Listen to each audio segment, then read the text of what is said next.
Hola, ¿cómo están, queridos amigos? Buenas tardes. Pues hoy iniciamos este segmento de Mujer Contemporánea y bueno, hoy les traigo un tema importante que quiero platicar con ustedes. Se llaman las cartas de los derechos de las víctimas.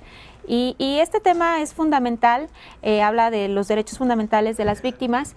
Y pues bueno, le vamos a dar aquí la bienvenida a Steffi. ¿Cómo Steffi estás, para... Xochitl? Bien, gracias. Vine Buenas corriendo tardes. para acá contigo. Muy bien, Steffi. Pues aquí comentando con el auditorio de este tema tan importante que se llaman los derechos de las víctimas, Steffi.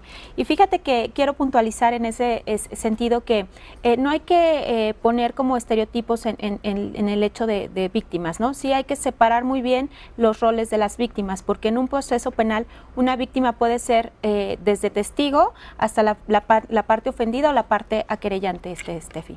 Ya, en este caso, Xochitl, por ejemplo, lo comentábamos hace ratito afuera, puede ser una violación, ¿no? Sí. Que era lo que estábamos platicando, cuando una persona desgraciadamente sufre una violación, van a un juicio, Sí. y en ese juicio, pues la persona también se vuelve víctima, ¿no? Es correcto. Y en este caso, hay otra persona que puede declarar a su favor, ¿no? Es correcto. Y ahí se cambian los roles. Es ahí donde estipula la ONU, donde se vienen cambiando los roles de las víctimas.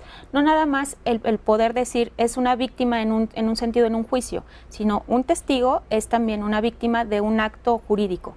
En este sentido también las víctimas son aquellas personas, y quiero también puntualizarse, de acuerdo a la ONU, en 1985, se entiende por víctima a las personas que individualmente, colectivamente, hayan sufrido daños, inclusive lesiones físicas, mentales, sufrimiento emocional, pérdida financiera o menoscabado sustancialmente en los derechos fundamentales. Yeah. Esto es como lo estipula la ONU, a lo que se trata una víctima, Steffi. Claro, y también en este caso puede ser una víctima, Xochitl, a lo mejor, ¿no? En el caso de un matrimonio, estás casada y todo, y el marido es el que es el proveedor en casa y es el que lleva el dinero, es el que trabaja, y la mujer se queda en su casa cuidando a los hijos, haciendo la comida y todo. En ese momento el hombre tiene más poder sobre la mujer, sí, ¿no? Porque cuando tienen el poder económico, a veces subestiman a las mujeres, ¿no? Fíjate que en ese estricto sentido, como tú lo comentas, Steffi, es el abuso del poder, ¿no? Y ese abuso de poder que te vuelve víctima, ¿no? Y que te victimiza con el dominio de la persona que está agrediéndote de manera física, mental, económica, social. Entonces es muy importante poder detectarlo, Steffi. Y fíjate que de lo anterior se advierte el concepto de víctima, que hace referencia a las personas físicas, siendo esta una delimitación del concepto. Por ende, quedan excluidas las corporaciones de cualquier tipo, dado que el extender el concepto de víctima a órganos estatales, corporaciones o empresas implica un lenguaje de modo que termina desvirtuado el concepto de víctima. Claro. O sea, la víctima sí debe de ser de manera individualizada, no de manera corporativa, Claro. Y también puede ser en el trabajo, ¿no? Sí, Hay mucha gente que es víctima en un trabajo, que el jefe, volvemos a lo mismo, abusan del poder.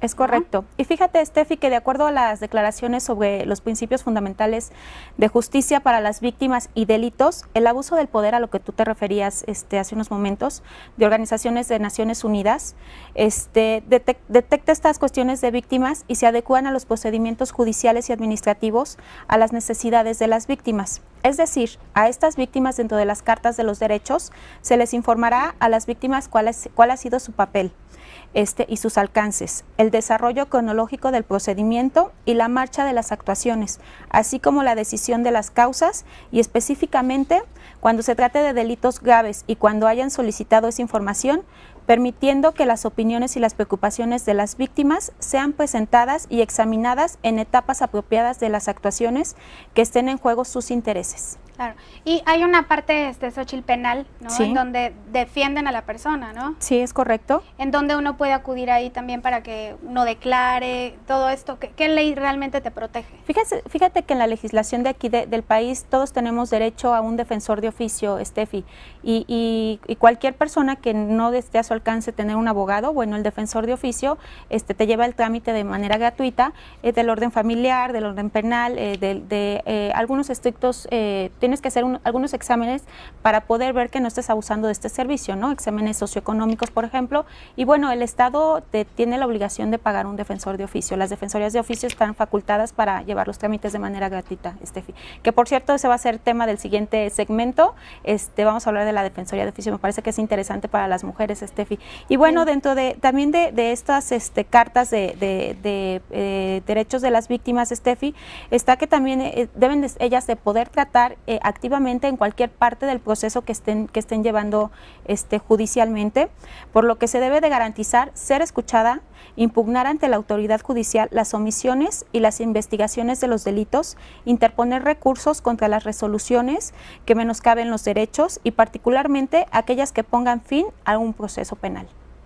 Pues sí, es muy importante y no ser víctima, no ser una víctima más, o a lo mejor por miedo a ir a denunciar o algo, decir, bueno, no, me callo, me aguanto, no, tanto golpes físicos, emocionales, hay que denunciarlos y no ser una víctima más, ¿no, Xochitl? Es correcto, Estefi, y fíjate que por lo que respecta a la fase del proceso judicial, a la ejecución de sentencia, la víctima tiene derecho a ser informada de las condiciones del cumplimiento de esta etapa y de estas penas privativas, si es que las tiene el juicio.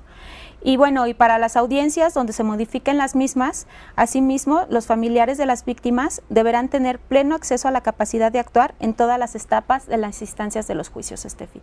Y esto es fundamental porque de repente somos víctimas en muchas circunstancias, en el orden penal, en el orden familiar, en el orden civil, y de repente, pues bueno, el abuso de poder, el abuso de autoridad te hace no exigir ese derecho de las cartas de las víctimas que están estipulados por la ONU desde 1985, Estefi. Claro, pues es muy importante acudir a personas que sepan también, ¿no, Xochitl? Sí. Hay que estar con alguien que nos guíe, que nos diga cómo se puede levantar un acta, y bueno, sobre todo hay que tener la autoestima muy alta y no dejarnos pisotear por nadie, ¿no? Sí, eso es lo más importante, y darnos un lugar, porque todos los seres humanos merecemos un lugar y merecemos un respeto, ¿no? Es correcto, Estefi. Y pues bueno, con esto terminamos hoy el segmento de Mujer Contemporánea. Espero que les sea de utilidad esta información. Los invito a que nos sigan por las redes sociales, Laura Xochitl Hernández Vargas, de Fashion Family, y un saludo para toda la gente de Cuautitlán. Y un beso a todos. Pues muchísimas gracias, hermosa. ¿Y qué te parece si nosotros nos vamos a un corte comercial y ahorita regresamos aquí en The Fashion Family? No se vayan porque nosotros continuamos.